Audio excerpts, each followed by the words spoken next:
ফটোশপে যখন আমরা কাজ করতে যাই তখন দেখবেন কিছু কিছু সময় আমার সমান্তরাল করার প্রয়োজন পড়ে। অর্থাৎ আপনি একটা শেপ ক্রিয়েট করছেন, একটা দুইটা, একটা না কয়েকটা শেপ আপনি ক্রিয়েট করছেন।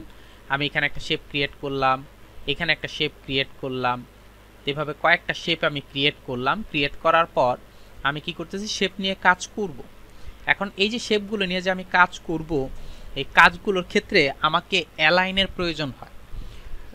তো ফটোশপে আপনি আপনার শেপ বলেন, আপনার টেক্সট বলেন, আপনার ইমেজ বলেন, যে কোনো অবজেক্টকে কিভাবে আপনি অ্যালাইন করতে পারেন সেই বিষয়গুলো আপনাদের সাথে আলাপ করব।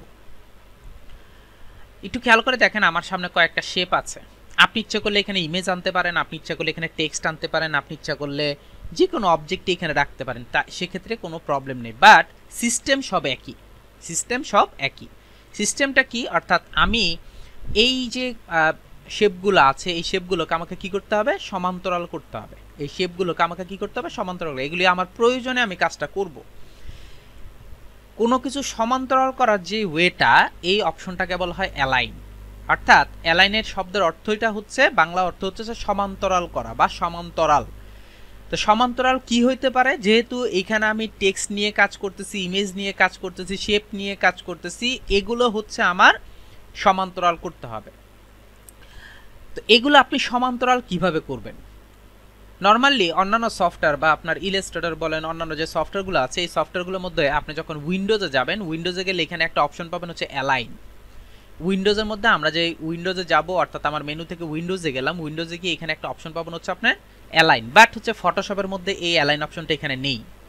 যেহেতু ফটোশপের মধ্যে অ্যালাইন অপশনটা এখানে নেই, সো দ্যাট অ্যালাইন অপশনটা কোথায় আছে? আমি যদি এটাকে সিলেক্ট করি, সিলেক্ট করলে একটু ভালো করে খেয়াল করে দেখেন, আমার যে নিচে অপশন বারটা আছে, সেই অপশন বারটার মধ্যে এখানে কিছু অপশন অ্যাড হয়ে গেছে এবং হচ্ছে এগুলো হচ্ছে আপনার অ্যালাইনমেন্টের অপশন। ফার্স্ট অফ অল আমাকে যে জিনিসটা জানতে হবে সেটা হচ্ছে অ্যালাইন অ্যাকচুয়ালি কয় ধরনের। অ্যালাইন দুই ধরনের হয়, একটু ভালো করে খেয়াল করবেন। অ্যালাইন দুই ধরনের হয়, একটা হচ্ছে হরিজন্টাল অ্যালাইন আর একটা হচ্ছে ভার্টিক্যাল অ্যালাইন। হরিজন্টাল অ্যালাইন কি জিনিস? সাধারণত আমরা দুই ধরনের শেপ ইউজ করি। এক হচ্ছে এরকম পাশাপাশি শেপ, এক হচ্ছে এরকম পাশাপাশি শেপ, অর্থাৎ আমার পাশাপাশি লম্বাটা শেপ। এটা হচ্ছে, এগুলোকে বলা হয় হরিজন্টাল, এগুলোকে বলা হয় হরিজন্টাল। আর আমার কাছে যদি এরকম অংশ থাকে, অর্থাৎ লম্বাটে ঠিকই কিন্তু উপর নিচ লম্বাটে, আমার শেপটা লম্বাটে ঠিকই কিন্তু উপরের দিকে উপর নিচ উঁচু হিসেবে আমার লম্বাটে, এরকম যদি খাড়া টাইপের হয় তখন মনে করবেন এটার নাম হচ্ছে ভার্টিক্যাল। তো অ্যালাইনমেন্ট হচ্ছে দুই ধরনের হয়, একটা হচ্ছে হরিজন্টাল আর আরেকটা হচ্ছে ভার্টিক্যাল। বিকজ অফ আমরা দুই ধরনের শেপই ইউজ করি, একটা হচ্ছে পাশাপাশি লম্বাটে আর একটা হচ্ছে উপর নিচ লম্বাটে। তো এটাকে বলা হয় ভার্টিক্যাল, এটাকে বলা হয় হরিজন্টাল। এখন আপনি এই দুইভাবে কি করতে পারেন, অ্যালাইন করতে পারেন।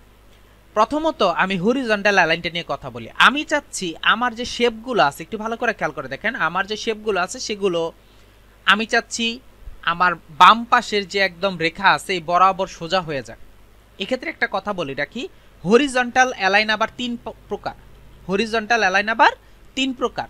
এক হচ্ছে আপনি লেফট সাইডে অ্যালাইন করতে পারবেন, নাম্বার টু হচ্ছে আপনি রাইট সাইডে অ্যালাইন করতে পারবেন, নাম্বার থ্রি হচ্ছে আপনি সেন্টার অ্যালাইন করতে পারবেন। অর্থাৎ left horizontal align, right horizontal align আর সেন্টার অ্যালাইন, এই তিনটা আপনি করতে পারবেন। এই তিনটার জন্য আমাকে যেটা করতে হবে, আমি যখনই অ্যালাইন করতে যাব তখন আমি যে কয়েকটা শেপকে নিয়ে অ্যালাইন করতে চাই, সাধারণত আমরা জানি ফটোশপ হচ্ছে লেয়ার ওয়াইজ কাজ করে, সো দ্যাট আমি যখন শেপগুলো সিলেক্ট করতেছি আমার লেয়ারগুলোও সিলেক্টেড, আমি কি করলাম, শেপগুলোকে ধরলাম, যে কয়টা শেপ আমি অ্যালাইন করতে চাচ্ছি ওগুলোই ধরবো। আমি যদি সবগুলো করতে চাই সবগুলো ধরবো, আমার যদি দুইটা ইচ্ছা হয় দুইটা ধরবো, আমার যদি পাঁচটা ইচ্ছা হয় পাঁচটা ধরবো। অর্থাৎ আপনি আপনার প্রয়োজন মতো যে কোনো শেপ আপনি ধরতে পারেন, যতগুলো ইচ্ছা ততগুলো ধরতে পারেন। ধরার পর তখন আমার কি হবে, এখানে হচ্ছে আমার এই অংশগুলো আপনার ভিজিবল হয়ে যাবে। এর দেখেন সিলেক্ট করার আগ পর্যন্ত কিন্তু এগুলো ভিজিবল না, সো দ্যাট আমি যখন সিলেক্ট করলাম, সিলেক্ট করার সাথে সাথে হচ্ছে এগুলো ভিজিবল হয়ে গেছে। এ ভিজিবল হয়ে যাওয়ার পর আমাকে কি করতে হবে, এইখান থেকে অ্যালাইনমেন্ট রেডি করতে হবে। একদম প্রথম যে বিষয়টা আছে সেটার নাম হচ্ছে আপনার লেফট হরিজন্টাল। এখন আমি যদি এখানে সিলেক্ট করে যদি ক্লিক করি তখন খেয়াল করে দেখেন আমার একদম সমান হয়ে গেছে লেফট সাইডে, লেফট সাইডে আমার এটা সমান হয়ে গেছে। আমি যদি রাইট সাইডে করতে চাই তখন আমি রাইট সাইডে ক্লিক করব, খেয়াল করে দেখেন আমার এখানে রাইট সাইডে একদম ক্লিয়ার আপনার গিয়া হয়ে গেছে, অ্যালাইন হয়ে গেছে, রাইট সাইডেও অ্যালাইন হয়ে গেছে। আর মিডলে, এই যে মিডলের অংশটা যদি আমি ক্লিক করি তখন আমার সেন্টার অ্যালাইন হয়ে যাবে। এই ক্ষেত্রে দেখেন আরেকটা সুবিধা কি জানেন, সুবিধা হচ্ছে আমাকে বুঝতে হবে না হরিজন্টাল না ভার্টিক্যাল, আমি জাস্ট শেপ দেখেই চিনতে পারবো। যেমন খেয়াল করে দেখেন আমার শেপগুলো হচ্ছে পাশাপাশি আছে, এইখানেও দেখেন আমার ইয়াগুলো উপরের যে আপনার অ্যারেঞ্জমেন্টগুলো দেখা যাচ্ছে এগুলো কিন্তু পাশাপাশি শেপের দেখানো হয়েছে। সো খুব সহজে আপনি কি করতে পারবেন, এভাবে ক্লিক করলেই, এই অনুযায়ী ক্লিক করলে আপনার এটা অ্যালাইন হয়ে যাবে।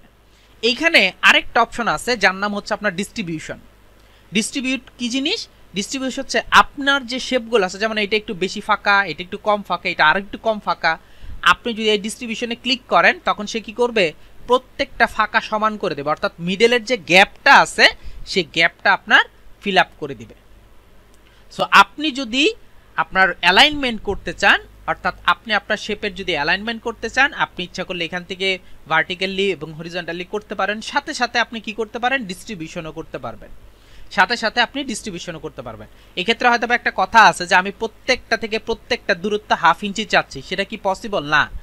ফটোশপের মধ্যে এরকম আলাদাভাবে রেডি করার কোনো ওয়ে নাই, এটা আলাদাভাবে রেডি করার কোনো ওয়ে নাই যে আপনার প্রত্যেকটা শেপ থেকে হাফ ইঞ্চি দূরত্ব হবে, এরকম কোনো ওয়ে নাই। বিকজ অফ এখানে আপনার প্রিন্ট রিলেটেড কাজ হয় না, এখানে আপনার ওয়েব রিলেটেড কাজ হয়, আর ওয়েব রিলেটেডের মধ্যে কখনো হাফ ইঞ্চি দূরে এরকম কিছু সিস্টেম নেই। এখানে যেটা হয় খুবই কোয়ার্টার, অর্থাৎ এখানে ডিজাইন অনুযায়ী কাজ করা হয়। যে আমার একটা ডিজাইন করা হয়েছে, ডিজাইনের নিচে আমি দুইটা দাঁড়িয়ে দিতে চাচ্ছি, সাপোজ মনে করেন আপনি লাইন টুল দিয়ে, আমি একটা লাইন টুল দিয়ে কি করতেছি, একটা দাড়ির মতো ইউজ করতেছি, এরকম একটা দাড়ির মতো ইউজ করতেছি। আমি চাচ্ছি এই যে এটার আরো কয়েকটা হোক, এটার আরো কয়েকটা হোক, আমি এরকম আরো কয়েকটা তৈরি করলাম, সাপোজ আমি এখানে কয়েকটা তৈরি করে দিলাম আর কি, জাস্ট আপনাদের দেখানোর উদ্দেশ্যে কাজটা করা। আমি এখানে আরো কয়েকটা তৈরি করলাম, এখানে তৈরি করলাম, এখানে তৈরি করলাম, এখানে তৈরি করলাম, এখানে তৈরি করার পর এখন আমি চাচ্ছি এগুলোকে অ্যালাইন করতে, সবগুলোকে সিলেক্ট করলাম। আমি যদি এখানে ক্লিক করি, একটু খেয়াল করে দেখেন এখন একটু শো করতেছে না, এখানে শোই করতেছে না, কেন জানেন, কারণ হচ্ছে এগুলো শেপ ওয়াইজ কাজ করতেছে না। আর আরেকটা বিষয় হচ্ছে সবগুলো হচ্ছে আমার একটার মধ্যে কাজ হচ্ছে। এখন আমি যদি এটা ধরি, দেখেন একই শেপের মধ্যে, আবার যদি এটা ধরি আবার একই শেপের মধ্যে, অর্থাৎ একই অংশের মধ্যে হয়ে গেছে, এই জন্য হচ্ছে না। যদি আমাকে আলাদা আলাদা করতে হয়, আমি এখানে ভুল করছিলাম একটু, এর জন্য হচ্ছে। আমি এখানে একটা ক্লিক করলাম, দেখেন আমার একটা রেক্টেঙ্গুলারের একটা গিয়া হয়েছে, শেপ লেয়ারের একটা রেডি হয়েছে, আমি এটাকে ডিসিলেক্ট করলাম। আবার আমি যদি আরেকটা তৈরি করি, দেখেন আরেকটা অ্যালাইন ক্রিয়েট আপনার শো করতেছে, খেয়াল করে দেখেন একটার মধ্যে শো করতেছে, বিকজ অফ লাইন টুলগুলো আপনার একই রঙের কাজ করতেছে। খেয়াল করে দেখেন শেপ 1 শেপ 2 এরকম যদি আপনি 10টা গ্যাপ তৈরি করেন, লাইন তৈরি করেন, 10টাই আপনার ক্রিয়েট হবে। একটু আগে যেটা করছি, একটা শেপ সিলেক্ট করে আমি কাজ করতেছিলাম, একই গ্যাস সিলেকশনের মধ্যে এই প্রবলেমটা হচ্ছিল। তো এখন যদি আমি চাই যে এখানে আবার সিলেক্ট করতে, এখন দেখেন আমার এগুলো সিলেক্টেড। এখন আমি কি করতে পারবো, আপনি আপনার প্রয়োজন মতো হরিজন্টাল ভার্টিক্যাল করতে পারেন। এখন হয়তো একটা কোয়েশ্চেন থাকতে পারেন, ডিস্ট্রিবিউশনটা অ্যাক্টিভ নাই কেন, ডিস্ট্রিবিউশনটা করবে কার সাথে, মাত্র তো এখানে 2টা আছে, এই জন্য ডিস্ট্রিবিউশনের অংশটা নেই। যদি এখানে 3টা থাকতো তখন হচ্ছে ডিস্ট্রিবিউশনটা অ্যাক্টিভ হয়ে যাবে। আমি এরকম 3টা দিলাম, 3টা দেওয়ার পর এখন দেখেন ডিস্ট্রিবিউশনটা অ্যাক্টিভ হয়ে যাবে, এই দেখেন ডিস্ট্রিবিউশনটা অ্যাক্টিভ হয়ে গেছে। সো ফটোশপের মধ্যে এইসব ইউজ হয়ে হচ্ছে, আপনার ডিস্ট্রিবিউশনটা ইউজ হয়ে হচ্ছে জাস্ট অল্প থেকে অল্প, এই জন্য আপনার হাফ ইঞ্চি 2 ইঞ্চি দূরত্ব দেওয়ার মতো কোনো ওয়ে নাই। যাই হোক, আমরা যেটা করলাম সেটা হচ্ছে আপনার হরিজন্টাল অ্যালাইন কিভাবে করবেন না করবেন সেই বিষয়টা আমরা জানলাম। এরপর চলেন ভার্টিক্যালি অ্যালাইন কিভাবে করবেন। সেম একই জিনিস, ভার্টিক্যালি অ্যালাইনের 3টা ওয়ে। এক নাম্বার হচ্ছে আপনি ইচ্ছে করলে উপরে অর্থাৎ টপ আপনি সমান করতে পারেন, অথবা বটম আপনি সমান করতে পারেন, অথবা সেন্টার আপনি সমান করতে পারেন, অর্থাৎ ভার্টিক্যালি অ্যালাইন করবেন সেন্টারে।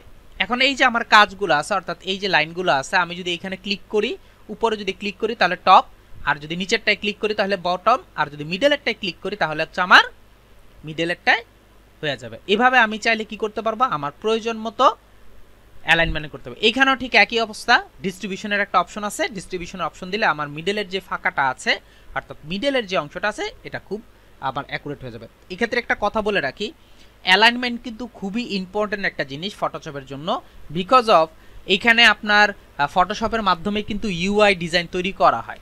আমরা হয়তো অনেকেই জানি না, ইউআই ডিজাইন অর্থাৎ ওয়েব ইন্টারফেসের যে ডিজাইনগুলো আছে সেই ডিজাইনগুলো তৈরি করা হয়।